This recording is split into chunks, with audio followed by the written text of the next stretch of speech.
That's true. Because towards the end of our marriage, he started developing this worldview that we're all in a simulation. Yeah, Yeah, and he went heavy on that, and to the point that it was scary. yeah. To the point that it was scary. He was saying scary stuff like, if I just like pushed you off a cliff or something, Oh, like, hell no. would it Yeah. really matter because we're all in a simulation? It was freaking me out. What's going on, Miss Grace? How you doing today? Good. How are you doing? I am doing wonderful, wonderful. Thank you for joining us today. I'm very excited to speak with you and get the deets, get that story and whatnot. What is going on? Me too. Me too. So tell Because us you a little have bit about yourself. okay, so you want the background, you want what you want. How Background, deep? foreground, all the grounds. um yeah, I mean, I'm someone who which by the way, I mentioned this before, but I want to tell you, your stuff really helped define for me what I was going through. That's how I found you. It's because, I like a lot of narc abuse survivors, I started doing the research, the research phase, like what the hell is happening to me? And that's how I found you. So anyway, but yes, I'm someone who had, like you mentioned in the bio, just a lot of childhood trauma, and was just predisposed to it, but I didn't know anything about narcissism at all. And so, or what to even look for, or what to be wary of, or what red flags to look for. So, yeah, that's how I found myself in a narcissistically abusive marriage, and am now on the other side of that, thankfully, and in a healthy relationship, and never, ever, ever going back to anything like that again. Yeah. So you're in a healthy relationship now? Yeah, I am. Yay. Yeah, Yay. I love that yeah, right there. I love that. That's the yeah. thriving part right there. You went Yes. from victim to survivor to thriver, right? Yeah. I love that Yeah. transition right there. I think that's what people. You ever seen that old it's like an image of like a caveman turned into a person or whatever. All That's the what it is. stages. Yeah. The stages of evolution. That's how you went through right there. Yes, no, for sure. I feel that. And other people see that in me too. I've had so many people just say, like, damn, in the last year, like, wow, I was really seeing you grow so much. Because we got divorced, my ex abuser, we got divorced in 2020. So it's really only been like 5.5 years. But I feel like it's been a really intense 5 years of trying to heal, like very, very, very intentionally. hmm And you've been trying to it sound like you've been healing your whole life because I don't hear you had mentioned like in the story you sent me you've been surviving childhood trauma as well. So you've been surviving your whole life. So that stages of evolution has been going on for a while, hasn't it? Right, yeah. This is what I have to think about this whole movement of people understanding narcissistic abuse, and all of that is because before I went through that, I don't think I realized how much trauma I was really surviving, or what I was really going through, or how I needed help. But I think there is something about going through that journey that it just really forces you to be like, what is happening to me, and what do I need to do to get through it? All that childhood trauma, I think it was just, I was in therapy. It wasn't like I wasn't going to therapy. I just had no idea to get at like the soul, you know what I'm saying? The inner level of healing that needs to happen to get over like a big T trauma. And I don't think I really was able to address that until after I got out of the abusive marriage, Yeah, and like fully. Yeah. when you said that about coming out of it and not realizing what you've been through, it resonated with me because there's a quote I tend to live by. Right, it's called "The Storm" by Haruki Murakami. It goes, Hmm. and once the storm is over, you won't remember how you made it through, how you managed to survive. Mm. You won't even be sure whether the storm is really over. But one thing is certain: when you come out of the storm, you won't be the same person who walked in, and that's what the storm Mm. is all about. I live Mm. by that quote right there because that quote right there Yeah. is extremely special to me. Cause I was reading a book and Mm. somebody that quote came up in a book. I was like, "Damn, that's a powerful quote." And I screenshot. It was my screensaver for a long time. And when I first went to Yeah. therapy, I'm sitting in my therapist's office, nervous. I was just like, "I don't know what I'm doing here. I can't believe what I'm going to talk about." And that poem was on the wall, so I was just like, "I'm supposed to be here." Mm. It's my Mhm. screensaver. I My love that. screensaver is literally on the wall. So what you just said reminded me of that right there. I Cause love that. I love that. Speaking of that, I'll tell you a quote that really, it wasn't a quote, it's a little story. Is that okay?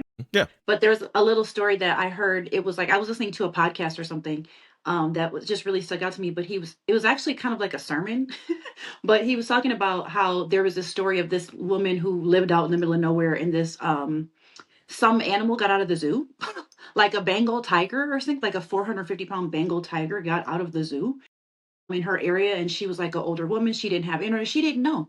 This Bengal tiger came in her house and like took a nap in her front closet. And she heard like rummaging around in there. And so she got her bat because she was like, oh, so, the little local pig got in again or something. So she took her bat and she was just swinging at it. She was swinging at it. Just get out of here, like in the dark, not knowing what it was, Mm-hmm. and then it came out and she like backed up and it basically just left. It just left her house.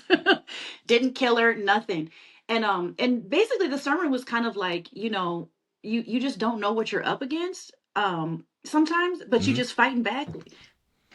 Yeah. Don't know what the hell you're doing. And you survive just because you fought back.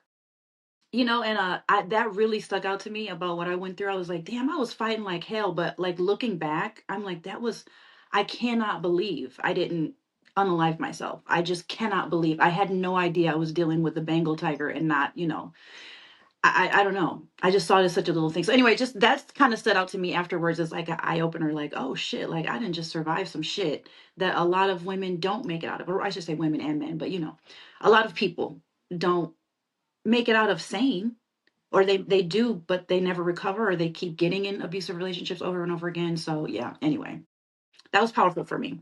Yeah, that's good. You see how that's like sometimes the motivational quotes and stuff like that, which might Yeah. be like these little platitudes that we hear every single day. You know, Yeah. like little sayings or quips we hear every single day, how they can resonate at the right time for you and Yeah, whatnot. it just hits. So when did you like, how long were you married?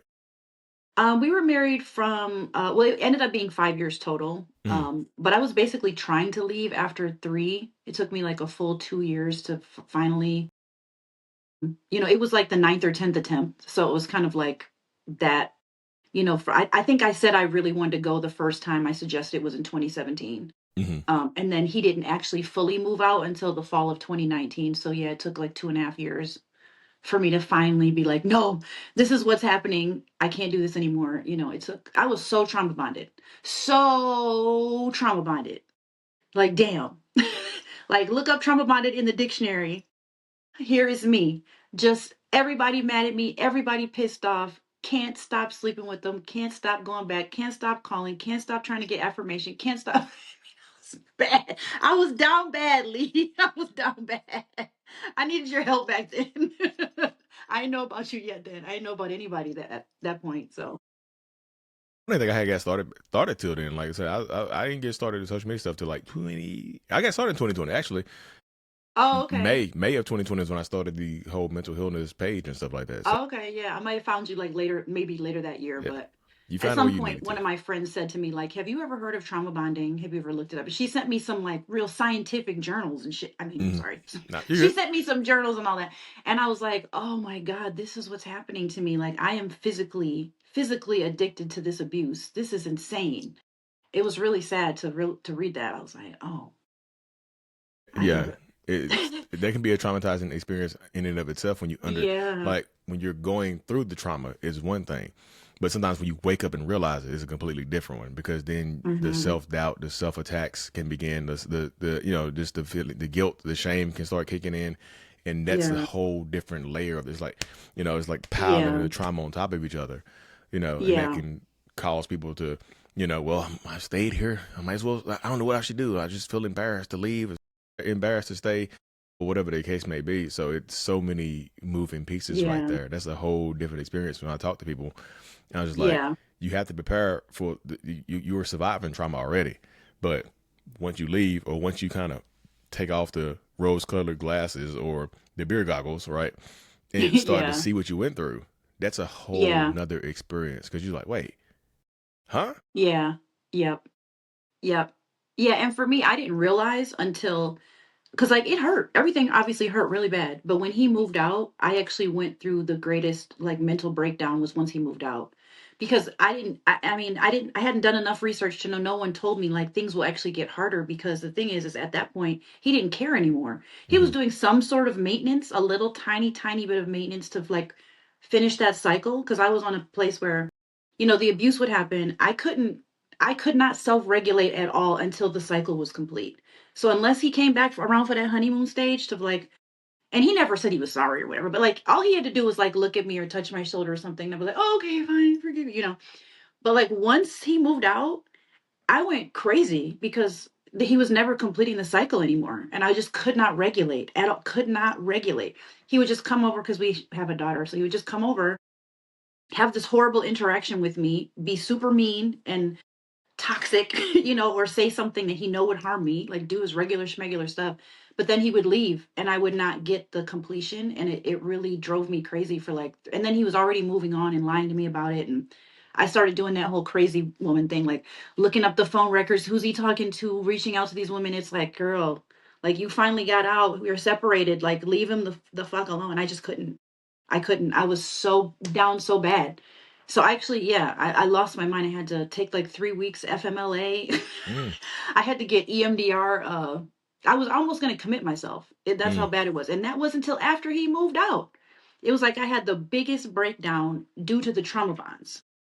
But it was also because, there was the post abuse. There's the post abuse. So yeah, that was happening. But the post abuse wasn't that much worse than the while we was married abuse. It was the trauma bond was the difference. Like, you gonna commute, like finish this fucking cycle or else I'm gonna lose it. And that's what was happening. I couldn't.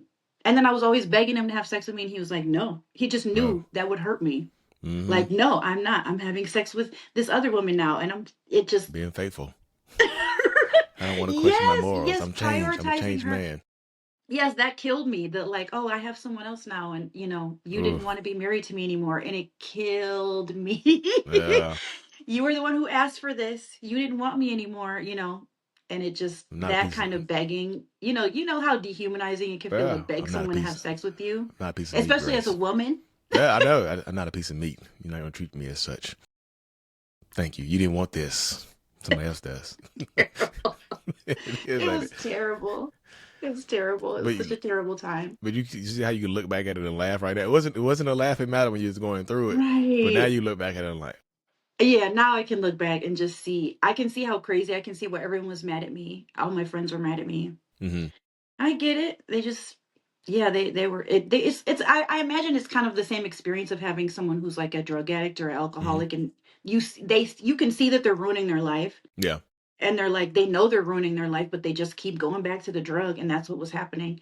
And it was just like I felt sad and sorry that my friends were all mad at me, but I was like, this drug is stronger than you. Mm-hmm. My need to have him to like make me regulate, to help me regulate, is stronger than any it was stronger than anything else. As a matter of fact, like I've never done any hard drugs. I can only imagine that's what it felt like, because the desire, it was like I woke up thinking about it all day long. This All I could think about was how to get this man to not be mad at me anymore. Mm-hmm. Yeah, you um probably type it in the type if you type the symptoms into Google, it probably leads you to drug addiction as opposed to like you're addicted to a drug. Like no, this is a person. This is yeah, this is not meth. Can't meth is not dropping our kids off, right? Meth, this is right. cocaine is not knocking at the door. This is the person. Right, So yeah. it's And we I had to different. see him. Yeah, to do the childcare. There is someone on TikTok. I forgot who it was. If I remember, I'll tag it or like tell you. But she does just a trauma bonding. Like her whole TikTok is just on trauma bonding. And she wrote a book, and I bought it on Amazon because I knew I was like in the thick of it. But she actually said that people who've been very severely trauma bonded Hmm. and who have done hard drugs say that trauma bonds were harder to get over. Right? Yeah. Well, than like meth or whatever. And I was like, well, I can see why, because yeah, like you said, meth doesn't come knocking at your door, and meth doesn't occasionally, because he did come back around mm-hmm. like 6 months after I did all that EMDR Yep. therapy and tried to, and I moved on and like was dating someone else. He came back. Yep. I love you. He did all of that whole thing. I want you back. He sent me money. He was dropping off wine, asking to see me and stuff. Mm. And he was like, I'll have sex with you if you want me to. Oh Lord. If you want, only if you want me to. What? That's wild. I know I might even break you off some if you act right. That's crazy. I know, but male perspective and narcissistic perspective, it probably made him feel empowered to do that. But it's also Mm, a deep insecurity when you're starting to move on and you're not. They can kind of tell when you start to pull away, right? It gives them power to kind of yeah. torture you or to see you in pain or just to reject you. You know, it's Yeah. just like no, and just like that makes them feel good. But then they come offering you it up or whatever the case may be. You just like you know, you didn't ask Yeah. to sleep with me today. Something going on, you know. I haven't got a chance to turn you Yeah. down. So it's just like that type of that mentality goes on. You know what he did though? Can I tell you real quick? Yeah. Because it's actually kind of funny. Because this is literally stuff you talked about, or I've watched you talk about later that I was like, or you've done skits about when you were doing a bunch of skits. Hmm. But like he did that whole thing. I had never seen the whole time we were married. I saw him cry one time. During that month that he was asking for me back after the divorce was finalized, he cried like 7 or 8 times in front of me and hard too. I mean, Mm. like real hard. I'm sorry.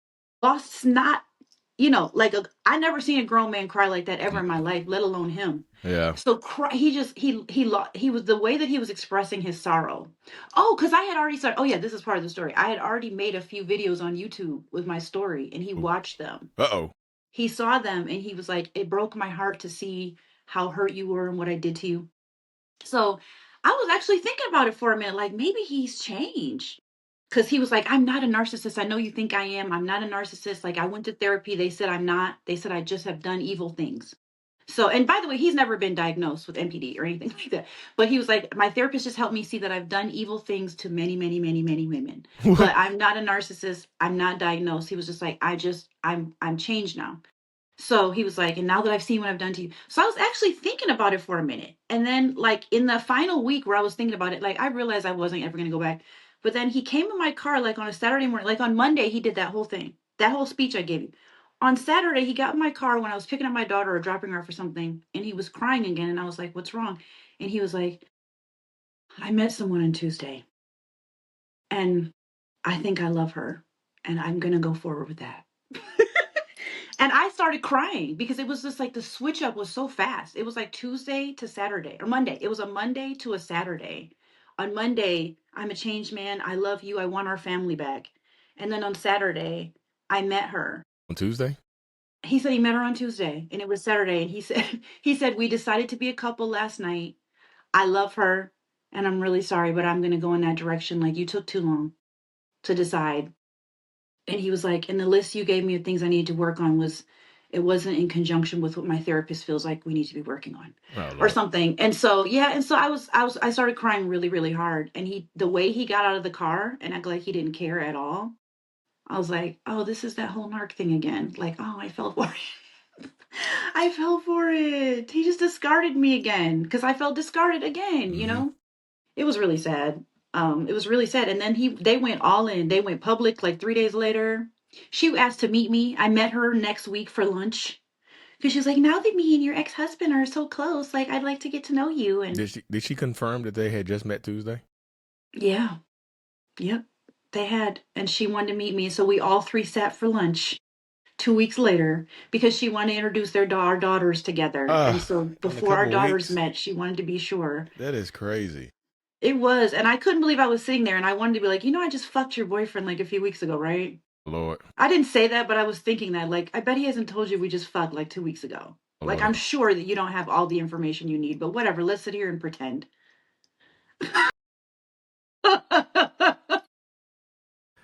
That is something unique right there. That is a special place right there. I'm just saying, but you see it, the quick switch up. Bitch up was insane. I didn't expect that. After that month of crying like that, I was telling people I think he's for real, y'all. His therapist said he wasn't a narcissist. Yeah, which I don't believe. Right. I mean, you have to take a psyche eval. No therapist is going to say you're not a narcissist, right? Not at least Really? not some of Yeah, the I don't good. know. At least not some of the good ones. Like my therapist, when I Mm, told the very first email that I sent my therapist is like, "Hey, I think I'm a narcissist."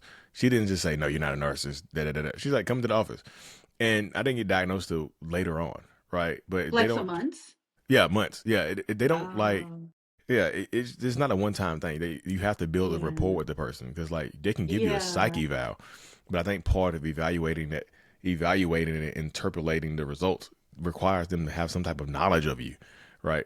So they're just Not like, just you a know what, session. you just an evil bastard. You just not a narcissist though. Like you're a demon.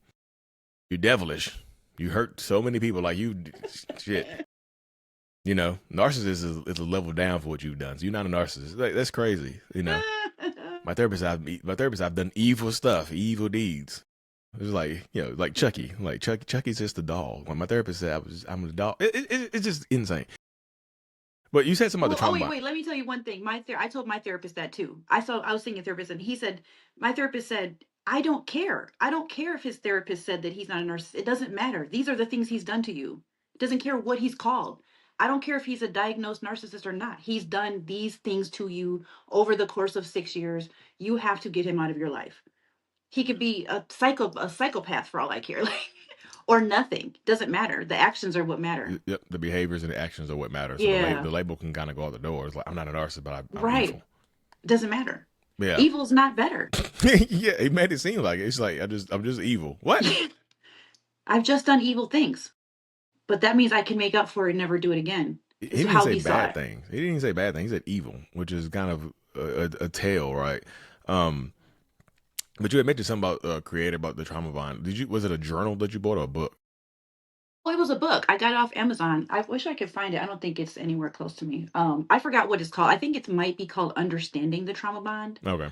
I thought it was really helpful. So yeah, if there's anybody watching this who is trauma bonded, I thought it was very helpful. I mean, I highlighted the mess out of that book, and it really helped me Yeah. because I got that right at like the tail end of me starting to come out of it. But I had to do a lot of mental work. I was doing visualizations and things like that.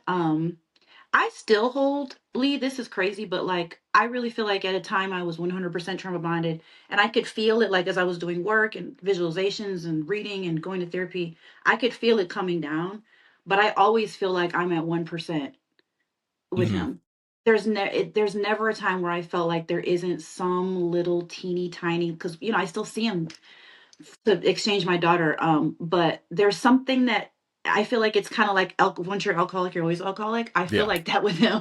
I don't Yeah. know that I'll ever be at zero. And I only say that just to be honest, because I have friends who've been through this journey with, let's just say, evil men, whether they're whatever they are, that they're like, I'm done with him. I never want to see him again. I never want to talk to him again. I don't care if he's dead.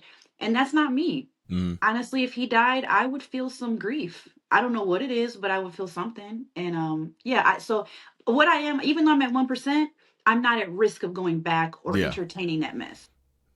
He, It's it's at 1% because I feel like I know better and I don't fall into the patterns and I gray rock and all of that. But I don't know if it'll ever get to zero.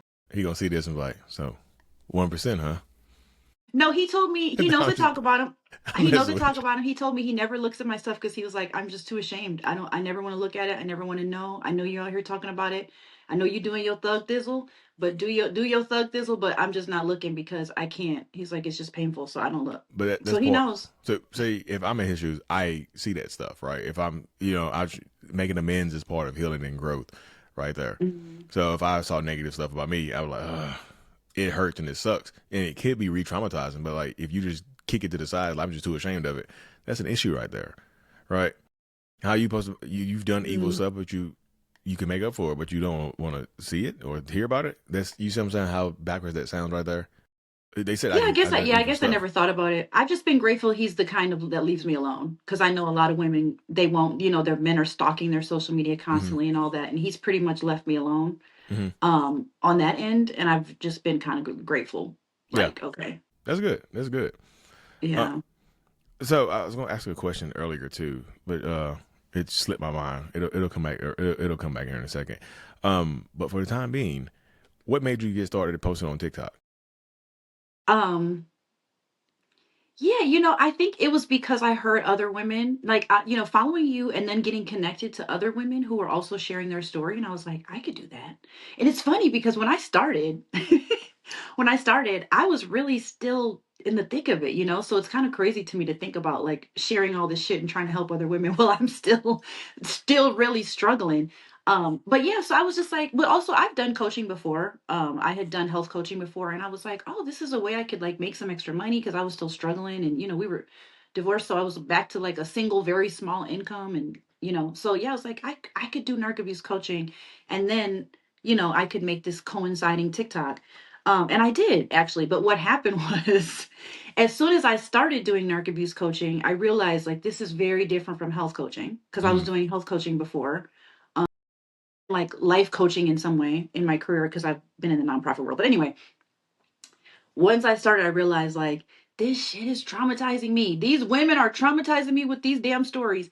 And every time I had a coaching call, I would be stressed out and I could feel my body getting anxious because I was getting re-traumatized. And some of these women's stories, which I'm sure because I know you were doing coaching or you done do coaching. It's crazy. Like you hear this shit, this is like, is this insane? Like the things these women are going through, it's literally insane. And I realized like I am not qualified for this. There is no qualifications that I have to help you through this. All I could do is be like, listen, listen, boo. Like you in a world of shit, and I'm gonna comfort you and maybe there for you and I'm gonna validate.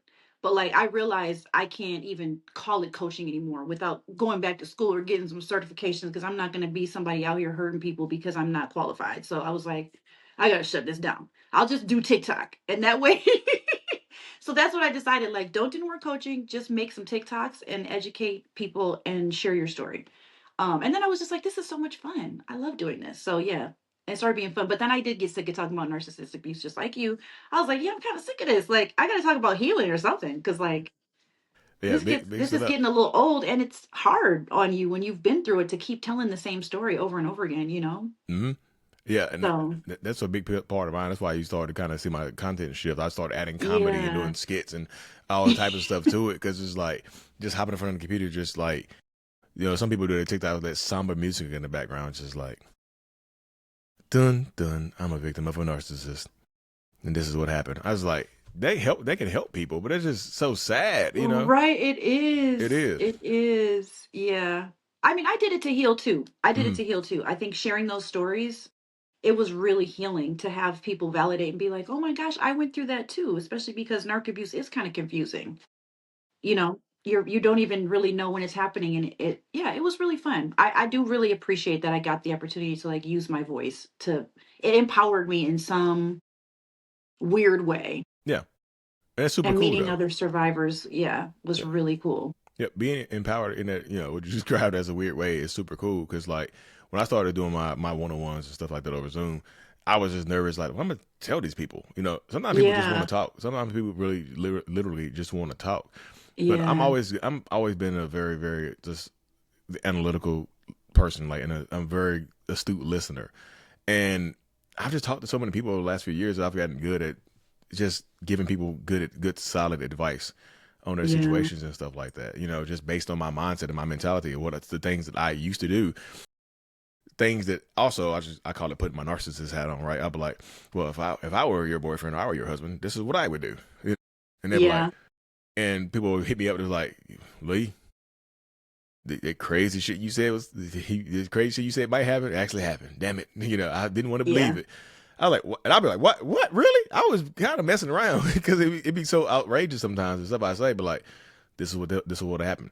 So it's been good. I think this is what people come to me for, just like that perspective, right? And Yes. I'm caring too. Yeah. I do care, and I think because Yeah. sometimes my therapy session, I'm going to my own therapy. I'm talking about some of my, my own like clients and people I talk about. I just want to help everybody. And some people go back, and I just like, I just like, I feel like a failure when people go back into the toxicity. And my therapist be like, that's not your fault. Like, you tell people, you give them the information. Yeah. Like sometimes I tell people like, I think you're like, I'm not trying to scare you, but I think your boyfriend's gonna kill you.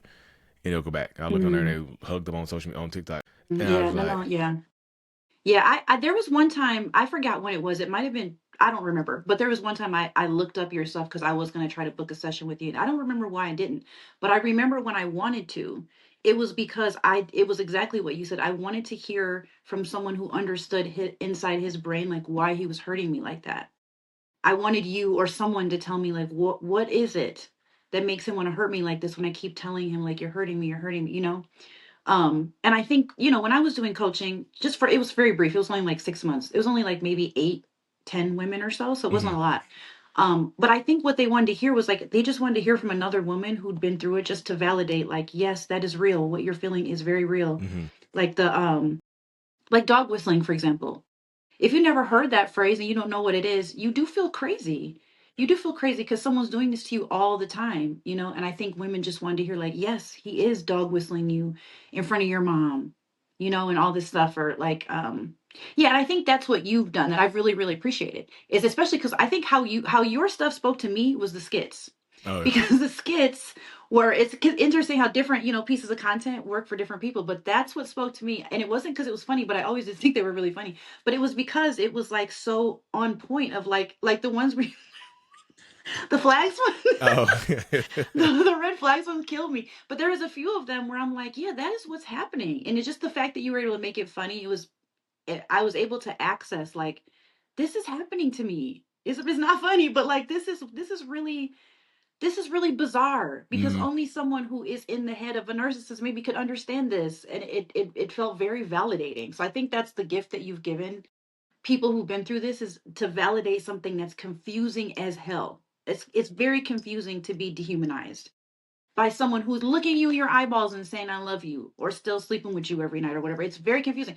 The cognitive dissonance alone is enough to make you go crazy. Yeah, anyway, that's why I wanted to do it, because I wanted to let other women know, like, hey, if you're here, also, I, like you said about the shame, it's shameful as hell. I felt ashamed a lot. Like, damn, how did I get here? I'm a smart person. Like, I have degrees, and oh, I never thought I would be in that position. And so I just wanted other women to know, like, if you've been here and you're really struggling and feeling like an idiot, like, I'm also here feeling like a big fat idiot. So, And that's part of the healing process is seeing yeah. where you were and where you are now. And what you just said, you didn't ever expect to end up in a situation like that. But what we were talking about before we Mm-mm. hopped on here is that based on childhood, certain childhood Yeah. dynamics, you're more likely to end up in a toxic relationship. Because on here, you want to talk about your ACE score? You said you had an ACE Oh, score of yeah, yeah, 10. my ACE score is 10. It basically means you have been through multiple different But kinds of abuse. what is the ACE score?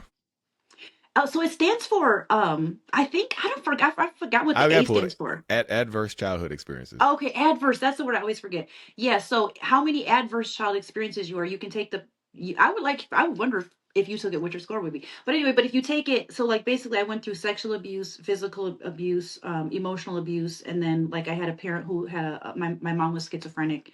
My dad was a sexual abuser. My brother was a physical abuser. And then I went through, um, poverty. So you just add on different things and then it adds up to a number. So 10 is considered to be a high score and I have a 10.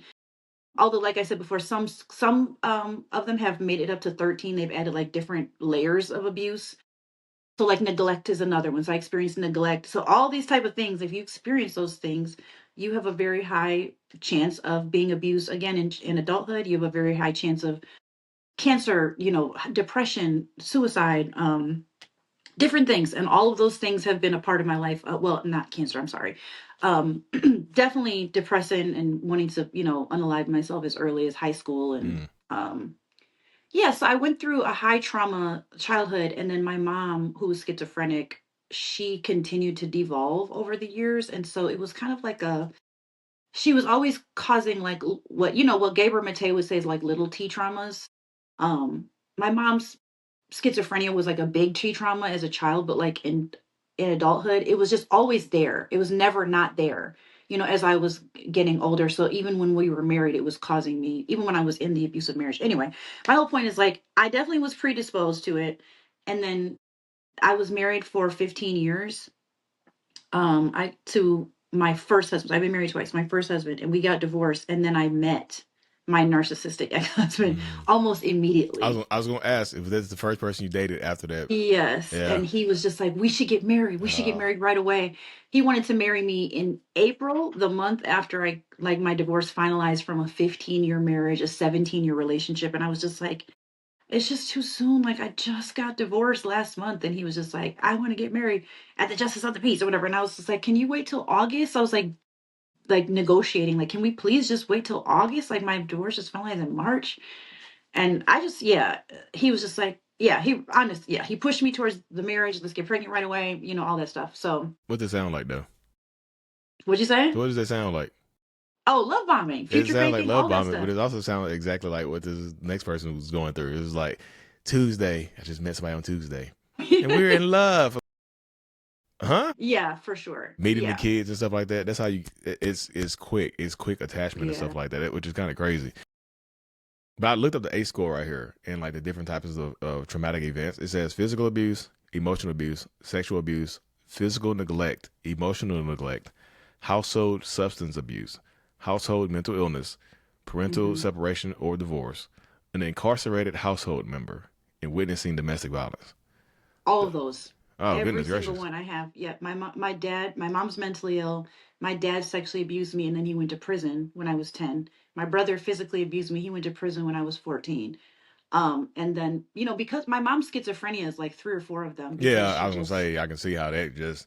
she just couldn't care for us. But I think that because the household was so crazy, my brother was so fucking crazy, and my Mhm. dad was what he was, and my siblings were, yes, I just was kind of left alone. And so that, yeah, a lot of the trauma, yeah, it's all of those things. I have every single one. Oh my goodness. Yeah, I hate that you had to go through that right there because the kid stuff is always like it's it's just so hard. rough. Yeah, it's just so because Yeah, you can't pick and choose your parents. You can't pick and choose your household, yeah. right? Because most people, if they got to pick, they wouldn't pick. It's like, give me that schizophrenic mom right there.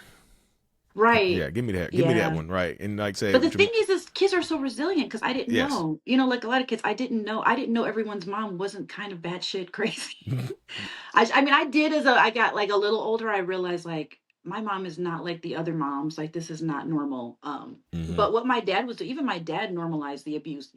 He made it very normal, like he made it seem normal to me. yeah, But I was really devastated. I mean, I think that's probably what set up the first trauma bond. Because when he went to prison, it was, because of me. So it was just like a 8-year abuse cycle that couldn't finish. If you look at it in that kind of dynamic, because I didn't once he got out of prison when I was like 18 or 19, and the first thing I did is went and go see him. you did. You know. hmm Okay. So, and actually, I went and saw him while he was in prison. They almost didn't even let me in because Oh, you the victim. yeah, and they were just really confused, and I was just like, well, Jesus and forgiveness, and now I'm just like, oh brother, but like that's where I was then. I was all evangelical and shit. But Yeah, no, yeah, and so yeah, but then when he got out, I still went and go see him, but then I realized I could never see him again, and he started stalking me. It was bad. your dad started Yeah, stalking you. yeah, because I went and saw him with one of my girlfriends, and while I was there, the first time I saw him after he got out of prison, I'm sitting at his dining room table, and he starts massaging my shoulders. Oh Lord. And then he starts like doing this from behind Oh, me. And like my friend was looking at me like her eyes were so big, and she could see that I was frozen.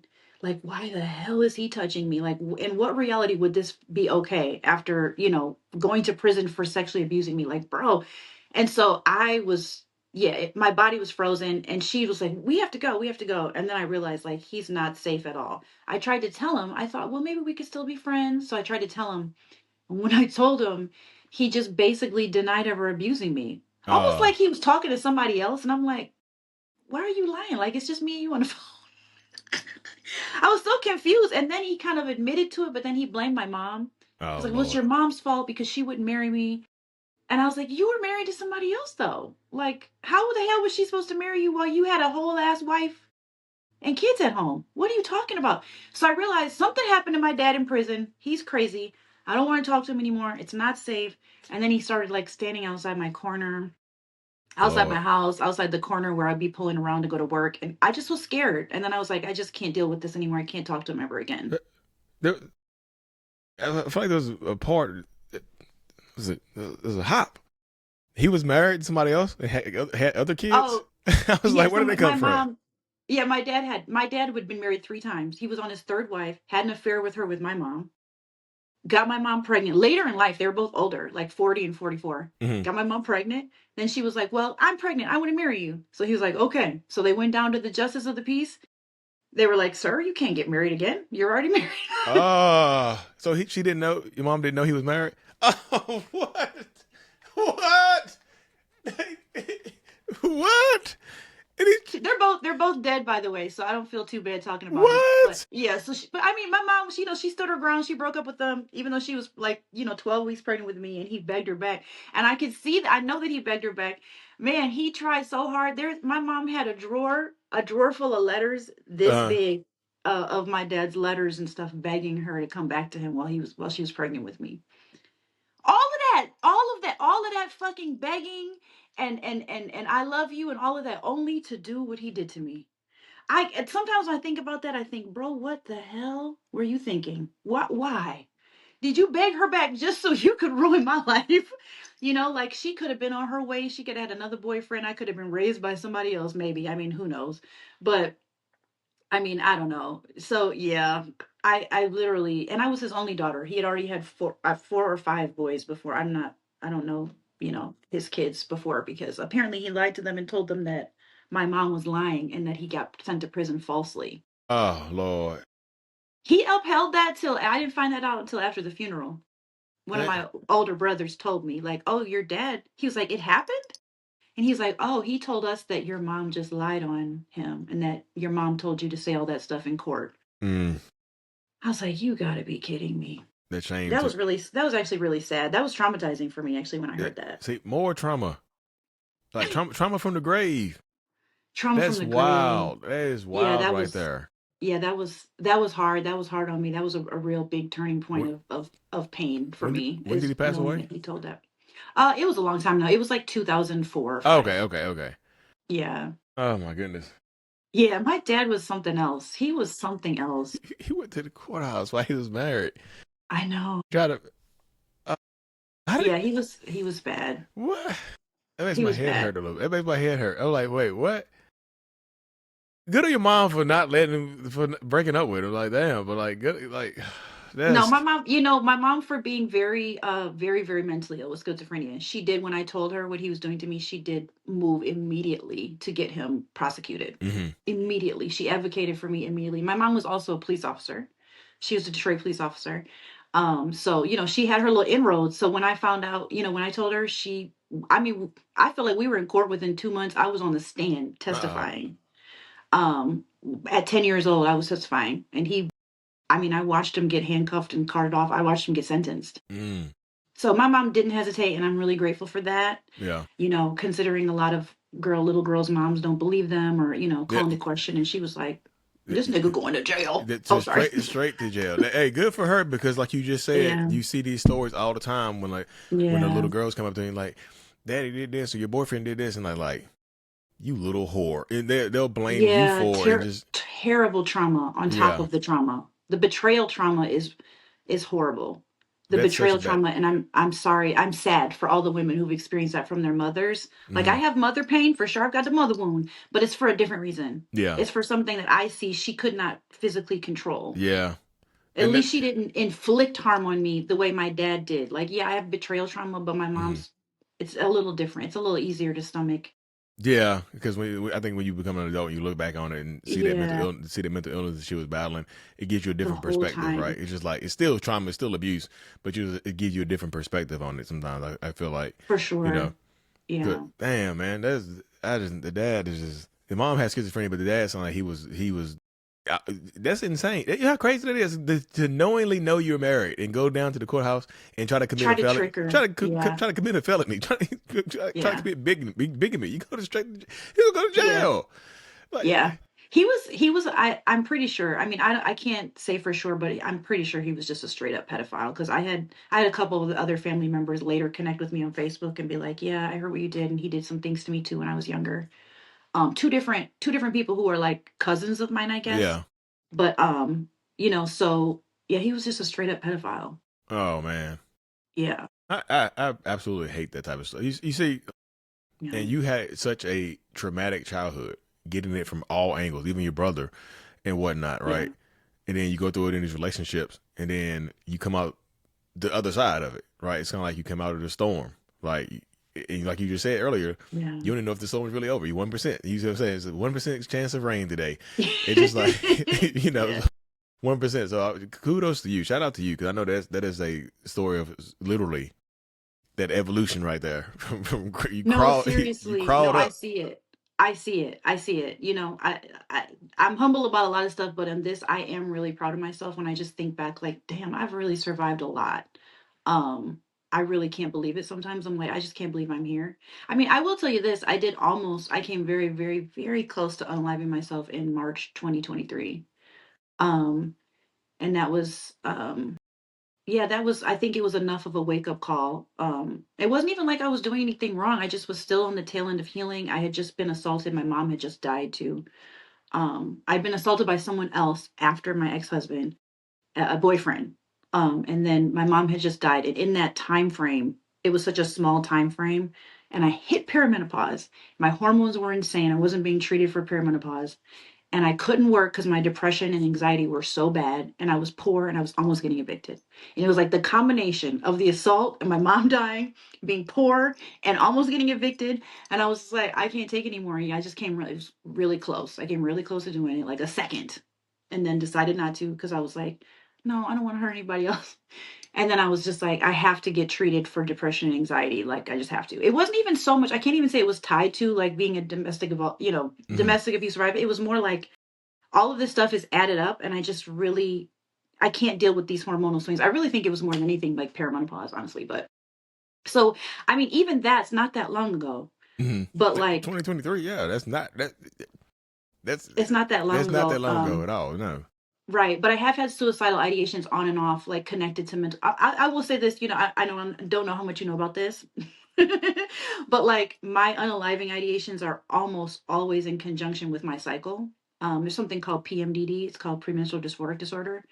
But basically, like some women have like wild suicidal ideations when you're like just before you start your period. But when I started perimenopause, that started being every month. I want to kill myself every month for 16 months in a row. And March 2023 was the 16th month of wanting to kill myself every month when I started my period. And so I was like, I just have to get treated for this because I can't work.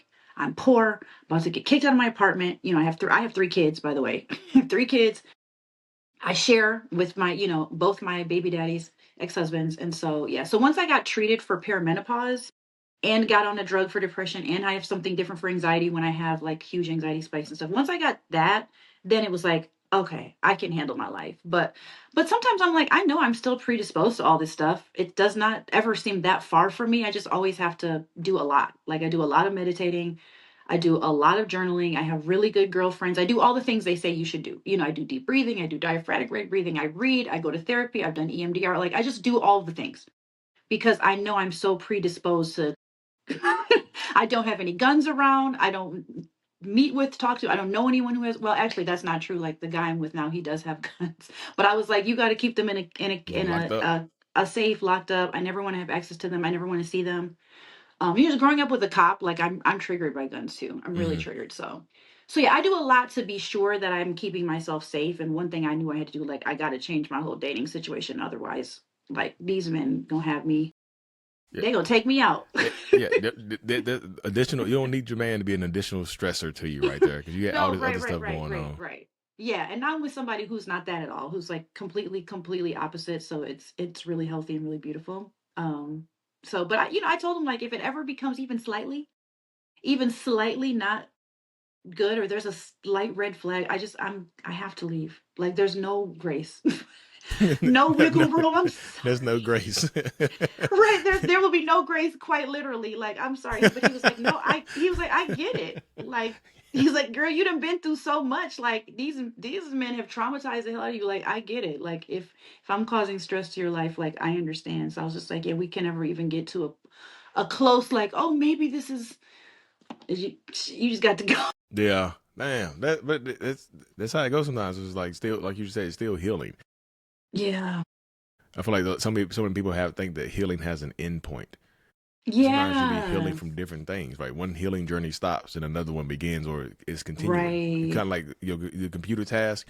Like Yeah. you still have tasks running in the background. You still have healing in the background. So you just like Like that. there's still I like healing that. to do. That's a great analogy because the truth is some things like this, a healthy relationship will bring up something else. Mm-hmm. Like even just talking with him and he's dealing with his own mother wound has made me think about some things we've talked about. I'm like, yeah, there's some things about my relationship with my mom. Like I would love to do, like, he just wrote a letter to his mom who's also passed away Okay. as a part of his healing journey. And I was like, maybe I should do that because I do feel some kind of way. And just realizing like there's just new things that come up where you realize like there's things that aren't addressed, and having parent wounds is I think for most people who I've talked to, it's like it's just it eats at you. Yes. People who lose their parents early or who experience kind of things I've experienced, like it just eats at you. It almost never heals, sad on Thanksgiving, sad at Christmas, it's sad on Mother's Day. Like those things are all triggering for me still. Mm-hmm. Which is Not quite as much, but yeah, which is understandable. I feel like there should be just definitely it's understandable that there's some residual things that are going on, like when you yeah. lose a parent, and that Mother's Day comes around, right? I feel like even Father's Day comes sometimes, even just because that can trigger some thoughts of the Yeah. past or whatever the case may be, and just finding out all this stuff, post mortem. that he's done to other Yeah. people, and still was denying it to the grave. And just like her mom just got me locked up. Just false charges, Yeah. no accountability. This is crazy, right? Right. Yeah. Yeah. Yeah. Yeah. And my mom, when she died, she was dying like slowly over the course of like, I would say 8 years, like with dementia and things. Like, Mm-hmm. she ended up dying from something actually physical, but like dementia she was starting to not remember us. So by the end, she was kind of doing that, like, who are you? That was like, oh, this is, I almost didn't even want to see her in the end because I was like, this is too much. Like her not knowing me. Oh, sorry, it's giving me emotion right now. Her not recognizing my daughter, like I was like, I can't do this shit. I can't even be here. But when she left, even though my mom had been such a constant like source of trauma, it was just interesting. Like when she died, um, not you making me cry, Lee, because I ain't talked about this in a while, but I really felt like very, very alone because I was like, I think my mom, I think she might have been. I'm so sorry. No, you don't have to apologize for crying. I think she might have been like the only person in my life who really loved me.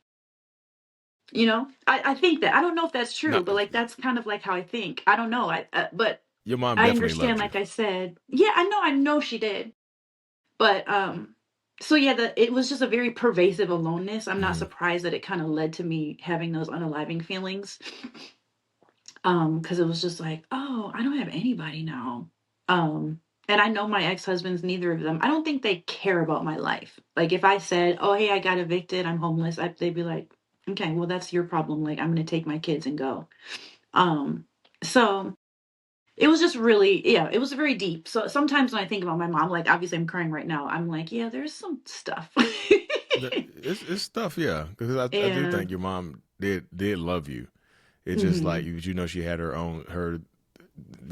demons that she was battling, her own mental Yeah. health, and it was gradually deteriorating, especially towards the end when Yeah. like you just said, she started to forget you and your daughter and whatnot. That's heartbreaking. Yeah, it was for sure. Yeah. Yeah. Sorry. Oh my God, we are all It's interesting. Like I therapy. said, you see what it brings up right there, right? So your cat felt you. It's like, you good? Yeah, we good in here? Your cat is consensus that you were sad. Like, look at it. Let's say, like, what you doing? What you do to her? That's cool. Cat can sense that. That's cool. But yeah, that's serious. Like when you were telling me that story about your mom, I was like, your mom definitely did love you, especially when she Yeah. said your dad, she got him locked up immediately and whatnot, Yeah. and just like battling those mental health demons or whatever the case may be, just Yeah. led to her just going down a different pathway, and that sucks because how the effect that it had on you, you know, Yeah. and that does absolutely suck. And it's just like, I hate that you had to go through that. And even like I say right now, it's still residual. Say 1%. It's still residual. The 1% chance of Yeah. rain. It's still residual. You don't know when it's going to come up. It's just like how you deal with Right. it, and what are you Yeah, going to do for after? sure. What are you going to do after it comes up? What are you going to do with it, and whatnot. So that letter Yeah. could help you out. You know, Yeah. if you haven't written, did you already write that letter, or you said you were considering doing that? Yeah, I was thinking about the other day. Yeah, when my boyfriend told me that he actually just told me like 2 days ago that he finished his letter to his mom and now he's gonna start the next one. And he's just gonna keep writing until he gets all his feelings out of all the things he never said to her. He's going to And I was take like, it to her that's a grave. really good idea. That's very therapeutic of you, babe. I love that your therapist got you doing that. Like maybe I should do that because there's so much I couldn't say to my mom because she couldn't get it. Like her brain wouldn't get it. Is he going to So take it to her gravesite, or just these are just for him? she doesn't even have a grave site. Oh, Yeah, she was cremated. does he have the ashes? Oh, I'm sorry. Oh, I'm talking about my mom. My mom doesn't. He does. Oh, okay. Yeah. Yeah, he might. I'm not sure what he's going to do with it. He said it's in a Mhm. drawer right now. So what would you do with yours? Yeah, I don't know. I'm not sure what I would do with it. I Interesting. could I could write it into a journal and just keep it like cuz I do journal. So I could just write it into my journal and just keep it as part of it. But Yeah. but yeah. In fact, one of my friends, I don't know, her name is Nia Renee. Yeah, yeah. I follow her. She had a journal that she wrote to her mom. It's like letters to you. It's like letters to her, like old letters. Her mom was Yeah. super abusive, and her mom was evil. Yeah, I've seen her stuff. Yeah, And I've seen her mom was ugh. she wrote this whole journal right here. It's like letters to you, collections of letters, journals, entries of from her. It's about her mom and her upbringing and stuff like this. And it just goes all the way from the time, I guess, from what's it say? Oh, she got old emails, 2014 in here. Yeah, yeah. So she did it. So it could help you out. It could be a different, Yeah. unlike a new layer right there. So you were meant to be with your boyfriend, and he was meant to Yeah. tell you about those letters because like Yeah. it might unlock some stuff. You might cry again. You might be Oh, for sure. you see those movies where they be writing a note and like the camera flashes And to it the falls paper onto and the drop. tears start hitting the paper. That's how it might be right there. That might be the letter right there. Just a couple tears. You know, that's what might happen at the end right there. I did start a memoir. I started a book, but it's been I started 10 years ago and I've never finished it. But I have like 80,000 words. eighty Although thousand. it's not 80,000, I know, 80,000 words, but it's not to my mom directly, but it definitely shares Mm-hmm. some of that story. So I would like to finish that. That's part of like I think my healing journey will feel very like when I went up to next level when I get that book done. So Mm-hmm. Wow. yeah. Yeah, 80,000 is that's a It's it's it's a, meaty. it's That's yeah, meaty. it's a lot. It's a lot in there. It's my childhood story. So yeah. I still like to publish it. I mean, that's a goal of mine at some point. Yeah, I mean 80,000. I don't know if that 80,000 led you to the middle or you close to the end of it because it could be like you said, if it's a memoir, it could be have a bunch of more pages left, a bunch of more words left for it. Yeah. Yeah. I didn't know where to stop. I was just like, oh, should I stop when I moved out of my mom's house? Which is a lot of crazy stories. I had to get my mom arrested. I mean, I have so many. I was like, I don't know where to stop. Should I stop at the bad ending or should I wait till I get a happy ending? I don't know. That's kind of where I got stopped up. When I got divorced the first time, I was like, I can't do this anymore. I need a break from this book. The divorce probably was like seemed like a bad ending at first, but it probably ended up being For a the happy best, ending. for When sure. you look back at it, you're like, oh, it's bad when I was writing it. Now I look back on it, it's a happy ending. It's just like perspective, right? The perspective Right. shifts after a while of going Yeah. through it and dealing with it and whatnot. Yeah. Yeah. It is. Anyway, It's a journey. I promise you. It's a very interesting journey that you are on, and it's like I for say, sure. it still continues right now. Like, surviving all you survive, you should definitely be proud of yourself. That's one of those. I know you said a lot of times in life you be humble. You don't have to be humble with your surviving or your thriving journey, right? That's one thing Thank you. you should absolutely be able to brag on, I appreciate that. even though the people who hurt you might not like the bragging. And it's just like, you know what, it wasn't that bad. It was just a little evil. Wasn't narcissist, it's just a little evil. Which is kind of crazy to say I've done evil. I've done evil. My therapist, like, I don't even think a therapist would say, I could be wrong. I don't know if the therapist would say Say he's done evil, evil. but Yeah, I don't know. It's like my therapist yeah. said I've done evil deeds, but I can make amends for it. But But you know not what for you. though? You want to know a secret, which it won't be a secret anymore, but he won't. I know he'll never watch this. But like when we were married towards the end, I went through his journals because I was trying to figure out if he was still cheating or what he was doing, Mm-hmm. who he was with. And he said something in his journal, something like, I pray God forgives me for the evil I've done. I screenshotted it too because I was like, if I ever have to use this, I will. So like, yeah, he said something in a couple different places about feeling shame for Mm-hmm. evil deeds. I forgot the words he used. Like he used the word debauchery and some Mm-hmm. other things, and I was like, "What the hell has he been doing out here?" I knew about a couple other women, but that's it. So, He wrote it but he thinking never somebody's gonna names read it. them or anything in the journal. All he said was like, "I've done evil and I'm ashamed." He wrote that like somebody else was gonna read it. You think so? Yeah, because if I use the word debauchery, who says that? Like, that's not a common word you hear. That's something you think like just in case No, but somebody he is a finds this. poet though. He's a poet. Oh, the poet. He has books of poetry. He's a very prolific poet. So yeah, he's really good. Really, really good with words. So that didn't strike me. It just was Mm-hmm. like, oh yeah, of course he'd write this word instead of just like, I had sex with a pregnant chick or something like that. He'd call it debauchery. Yeah, yeah. So I think so. Both things could be true right there, though. When I hear you say that, it just feel like he wrote because I would write it like somebody else is going to read it, especially if I'm Oh, living he with might somebody. have because he knew I was snooping. I was Yeah. snooping since the first time I found out about the first couple of women. I was on Mm-hmm. his computer snooping, his text messages snooping. I had phone access. I had thumbprint access to his phone. So he would go to work and I'd read his journals. Yeah. If you write, let's just say if you live by yourself and you're writing something, you don't care who reads it because you don't think anybody else is ever going to see it. But if you live with somebody who you Mm, think is snooping, you use coded words, and yeah, you could be a poet and stuff like that, but you use coded mm, language because like even you just said it, he's like I don't know what he was talking about. You see what I'm saying? He just said evil deeds. interesting. Why did he write what he actually did? You know. That's interesting. I never thought about the fact that he could have wrote some of that stuff because he knew I would see it eventually. Mm-hmm. But there's some of the stuff he wrote. I mean, he like there was something that he wrote that was like, I regret marrying Grace. Just stuff like that that like really hurt me, and I wish I hadn't seen it. But like, He might have thought you was gonna read that too. You see what I'm saying? He might have thought you was gonna read that too.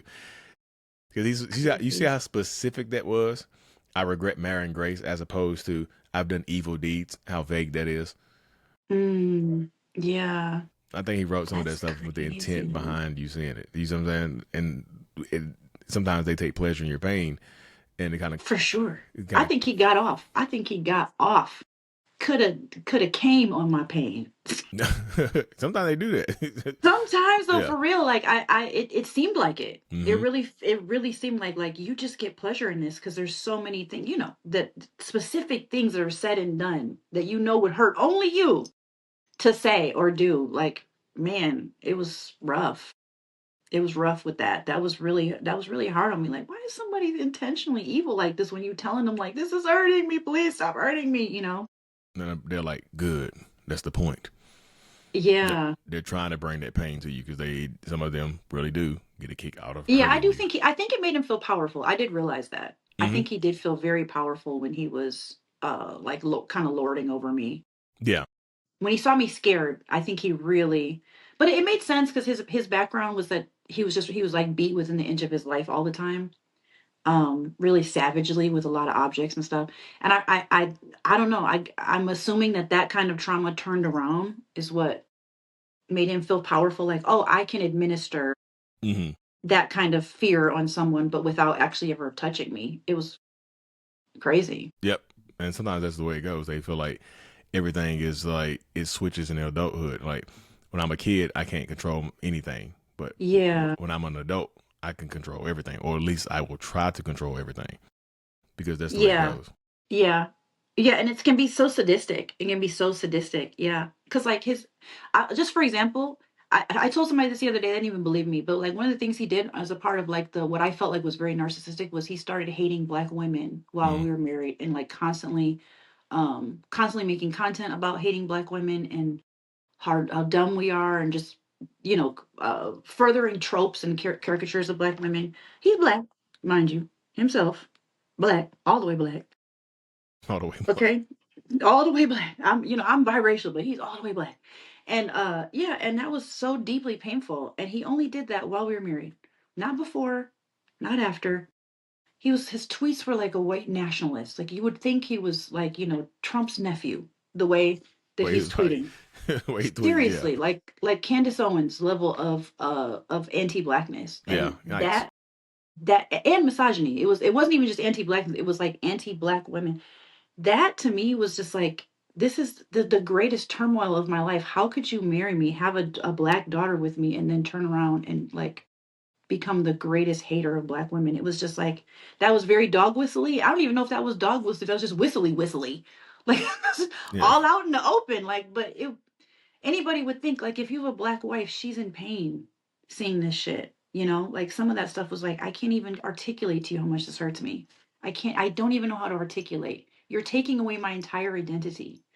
is the woman you met, is she black? All of us, we're all biracial.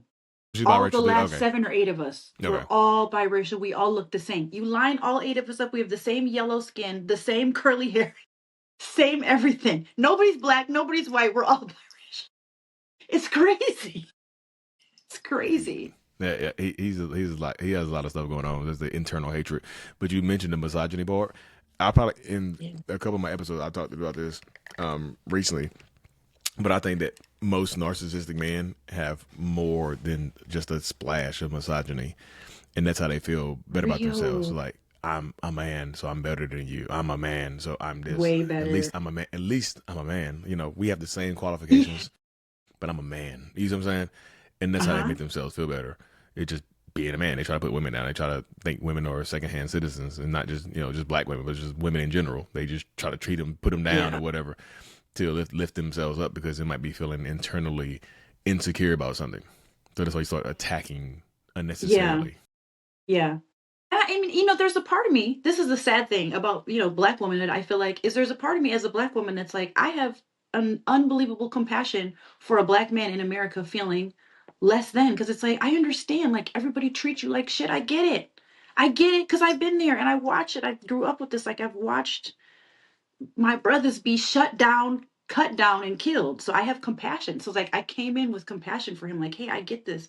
But the way to address you feeling marginalized in society is not by shitting on another marginalized people group that you're also married to and have produced a daughter with.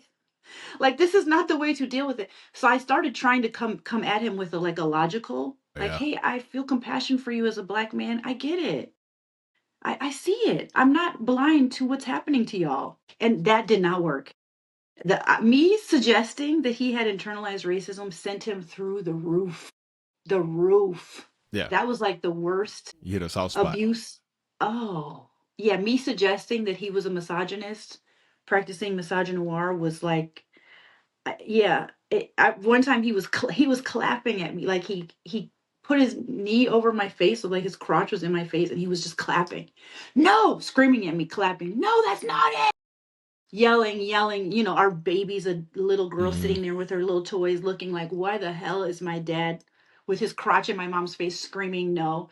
Because I had suggested he struggled with a modicum of internalized racism. That was the crime, that I got this tyrannical behavior, and I'm just sitting there like cowering, starting to shake Yeah. because I started shaking all the time when he would do that. It And just was like, I was like, you can't even handle you know that's like if somebody said to me, like, Grace, you should really think about, if you have some internalized racism around your skin tone or something, I'd be like, I should think about that. Let me consider it. Maybe I do. I actually think I do. I really hate that I'm so light skinned. I really do. I think I have some little bit of colorism, but it's like not like hating anybody darker. It's like hating lighter people. Because I'm like, I wish I was a little darker. So yeah, and so somebody said that, I would just be thoughtful about it. Like, well, let me just consider. mm-hmm. Maybe I should consider this. Maybe can you help me with some alternate perspectives? Point me to a good book. Him, insane insanity. He took it as a personal attack. No. Ugh. Anything when you're dealing with a possible narcissistic person, anything that is not praise is criticism. If you're not Oh praising my them, you're god. criticizing them, and it will be dealt with as such. That's why you get such a, like, you know what? I think you might have a little internalized racism. What? The flames start coming from his head, Yes, for and he's sure. clapping and going crazy. That's part of it Yeah. right there. Because sometimes you hit a soft spot. Yeah, it's criticism, but like no sane person would lose their mind and start yelling and screaming and clapping Yeah. unless you hit a soft Yeah. spot, right? If you hit a chunk of armor, like thing, oh, just brushed it off. Now you Yeah. hit some soft flesh, and that's why he started behaving that way and started yelling and screaming in front of the kids Yeah. too, which is again a hard thing to do when you start screaming and yelling in front of a Yeah. baby. Yes, for sure. And he brought home this book like a few weeks later. He brought home a book, and he was like, you know what you said about Black women not being violent and how y'all aren't violent? And he threw the book down on the couch right in front of me and it landed next to me. And the book is called White Girl Bleed a Lot: How Black American Women Are Terrorizing White Women. But dear Lord, he went on Amazon, and found some racist manifesto. It is insane. Did, and I just started crying. I just erupted into tears. I was like, I cannot believe this is happening to me. I recreated my childhood. I realized I have fully recreated, because I didn't tell you this with my brother who was abusive to me. He's white because my mom is white and her marriage from her first kids are white. He was a racist Oh through Lord. and through. He terrorized me, called me the N word all the time, terrorized me for being Black because I was the only Black kid in our household. Mm-hmm. There was the only Black person in our house. Everybody else was white. So I was like, I have literally recreated my entire childhood. Like, I'm literally with another man who hates Black people and hates Black women of all, and is not afraid to attack me for it. It was just such a clarifying moment when I saw that book. I just erupted. I fell onto the floor. Mm-hmm. And then he's just yelling at me, what? Oh, you can't take the truth? He thought it was about, He didn't I read the was just book. like, no, I'm not, He, it's he, not, I'm he not crying about the book. yeah, he didn't read the book. I don't think he read the Oh, book. I'm sure he didn't. I Yeah, it don't just think he he read had the to book. he had to buy it to hurt my feelings. Yeah, He he had to just went on buy it so he could Amazon. have this moment where he throws it on the couch and we have this big, where I'm like descending into tears because I realize my Black ass husband hates me for being Black. It was just such a like clarifying moment where I was like, oh, I got to go to therapy and figure out how the hell to get out of this. I feel like it's not just black women. I think he hates all women. I just think Oh, I think so too. because you're black, he just honed in on that to make it seem like it's not all women. It's just your color, Yeah. you right here, right? Yeah. But because that, why would you go get another biracial woman? You could just go get a white woman if that's the case with black women. So it's more. I think more along the lines of whoever he ends up Right. with, he hates. You know, I just feel like Or whatever would hurt them. yeah, Yeah, because he absolutely. figured out what would hurt me the most, the sex thing too. That was what would hurt me the most. That's what he knew I wanted. That's what he knew what made me feel better. No, you ain't getting it. No, once a week, maybe once a week if you're good. That's If kind you're of, good, it's crazy. yeah, whatever he found out I wanted and needed to feel good or regular or normal, that's what got removed. My identity as a woman, my identity, my black identity, sex, then the political stuff going from I voted for Obama to like rallying around Trump because that was right when Trump was coming into office the first time. Hmm. And I'm laying in bed crying the night Trump got elected, and he's sitting there laughing and clapping. It was such a sad moment. I was literally crying. He was clapping. Yeah. Anything to antagonize you, right? Oh, fully, Anything to be antagonistic in that situation right there. fully antagonized me with that. Any type of pain in that situation. Like Yeah. you could have transitioned to a Trump supporter after 2016, And and he might have turned. yeah, he might have turned. He might just like, Hillary should have won, right? And then when Biden won, you know what I'm saying? Then you like, damn it, Trump lost, and he was just like, I knew it. I'm riding with Biden the whole time, and then he'd just switch up on you. He's like, I don't. It's something you said once. Well, I don't know if it was you. I think it was you. Tell me if it was you. Did you say something about how narcissists tend to change their worldview a lot? I probably did say something like that. Yeah, Yeah, it just flips. I heard that somewhere. I think it was you, and I looked into it, and then I realized like that was a pattern because he was like a black Muslim in high school, and then he went from that to Christianity, then Hmm. went Oh Christianity to yeah, like Buddhism, he's trying to fit Buddhism or in. Taoism, and He's he trying. kept switching. He's trying to. I call that the pursuit of happiness. He's trying to fit in and find something that makes him happy, which is why he Hmm. transitions to so many different like political affiliations, Yeah, these groups, these how you go from a black Muslim to hating black women? And you see how crazy it is. You see, to Christianity, to, to Buddhism, to yeah, whatever. he's Yeah, yeah, he's he was switching every like 3 or 4 years. Yeah, he's internally empty, searching for something. He's searching for meaning, right? And that's yeah. why the most important book I read in my journey, actually the first book, is called Man's Search for Meaning, because like literally Hmm. it helps you hone in on what makes you tick and gives you. It stabilizes you in reality and allows you to move forward in that space right there, as opposed to just kind of bouncing around going crazy. It allows you to stabilize and feel like a sane human being and Is whatnot. that something that like narcissists, people who like have heavy narcissistic traits, whether or not they're diagnosed or what, is that something that is more like congruent with narcissism? Like, is there something that makes you feel like you don't fit anywhere, or is like that just a I feel like it could be it's a trait of insecurity, but I think most narcissists are insecure. I just think that it just comes, it kind of comes with the territory, because you always want to matter, you always want to mean something, you always want to oh, have, and that nothing, makes if sense. nothing makes you happy, you're always searching for happiness. You're on a pursuit of happiness, and then you find something you think is gonna make you happy, and then it doesn't. You get angry, and if you just so happen to be in a relationship, you take that anger out on your partner. You just so happen to be around somebody. It's like, I just started reading the Bible. I love it, and then it gets to the end. It's like, I don't like how God left the world like this. Yeah, yeah. That's so funny to me. That is so funny to me. Oh God, yeah. That's true. Because towards the end of our marriage, he started developing this worldview that we're all in a simulation. Lord, the Matrix. Yeah. So, Yeah, yeah, and he went heavy on that, and to the point that it was scary. yeah. To the point that it was scary. He was saying scary stuff like, "If I just, like, pushed you off a cliff or something, Oh, like, hell no. would it Yeah, really matter because we're all in a simulation?" It was freaking me out. yeah. I was, man, like, just go back to being a Trump supporter, like, bro. I'm glad you got out of there, because people start saying things like that. And it might test that out. Just like, you know what, Grace, let's go on a date to a cliff. Right. You know. Right. I wouldn't have went. I wouldn't have went. Even if as trauma bonded as I was, I did have a sense of my safety. Like I was feeling less and less and less safe around him.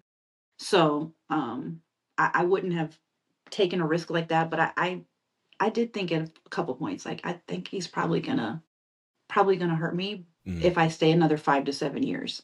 Like, I yeah. think this would probably end with me being Hurt. gone. Yeah. Um, or my kids, you know. So I was feeling, yeah, I was feeling like I got to get out of here because this is not, or I'm going to hurt me. Yeah, yeah, So you're going to hurt you based on the stuff that he's doing and how he's treating you. So that yeah, possibility definitely existed too. So I think that yeah, it's good to escape that and get out of it and give yourself the opportunity to even thrive and move forward at all. Right? yeah, yeah. Man, having this conversation just makes me so thankful that I got out when I did.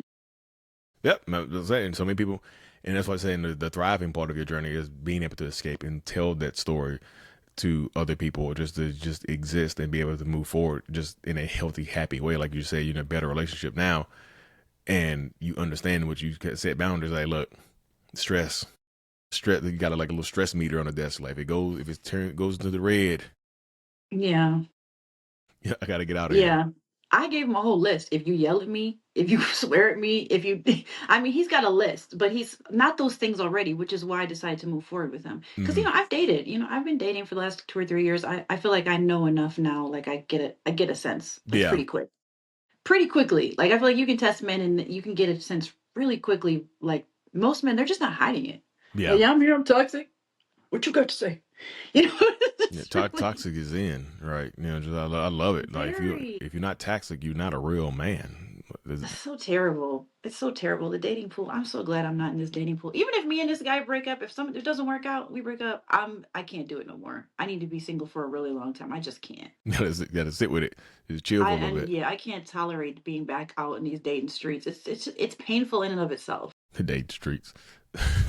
Yeah, I had to get out them dating streets. It's a toxic cesspool. Yeah, absolutely can be. That's what I'm saying. I'm happy you're doing good now, because like Yeah, this journey you on is quite the journey. I promise you. So yeah, for so sure. do you have anything you want to share with us today? Any parting words? Well, actually, yes. I'm gonna hype myself up. Yep. Plug This is my yourself. book, Grace, actually. So this is a self-published book. This is Okay. not the 80,000 word book I was talking about before. This is a book. It's called Memoirs of Musings on Faith, Love, Loss, and Black Womanhood. So it's like because I'm a writer, so I've been trying to write. So it's like there's a little bit in here on what happened, but it's more from the perspective of just loss and pain and shame, not so much like the stories. But anyway, so yeah, this is my book. It's on Amazon. I'll send you the link and you can add Okay. Yay. it. Yeah. Grace that's my actually. that's my little plug. Okay. And we can find Yeah. you everywhere. I know I see the board up Yeah, so out I'm here trying on to survive. YouTube. Yeah, YouTube and TikTok out here trying to survive. And yeah, basically, I mean, I'm on IG, but I don't do as much on IG. It's like a lot of stuff with my kids and just, I mean, unless you want to follow me personally and see my little personal stuff going on with my kids and, they're running track and all that stuff. That's at Grace underscore Sandra underscore. Okay, So perfect. I'll link all that stuff, so they know where to find you at, and check out your book yeah, as well, Grace Actually, which is a cool name. I actually like that. thank you. Thank you so much for joining me today. I truly appreciate you sharing your story. I'm super just happy that I was able to help you out in any way. I love like Yes. super powerful story, and I hope it reaches a lot of people. I hope it. Lord of mercy. Yeah. I'm just Well, happy for thank you you. now. Thank you. Yeah, I really do want to, just shout you out. Like I do appreciate what you're doing. And just being brave enough to do that because honestly, a lot of people wouldn't be. I cannot ever see my ex being like, "Hey, everybody, I'm a narcissist and I'm gonna help other people." I just can't. So yeah, I'm grateful because it's life saving. It really is life saving. So yeah. So thank you No problem. for Thank you. being a part of my journey to understanding what the hell I was going through. Thank you. Thank you. Yeah, I'm not a narcissist. I'm So just a little evil. Just evil. I'm gonna start using that. I've done evil things. He's not a narcissist. funny. Well, I appreciate you hopping on, Uh, and we will chat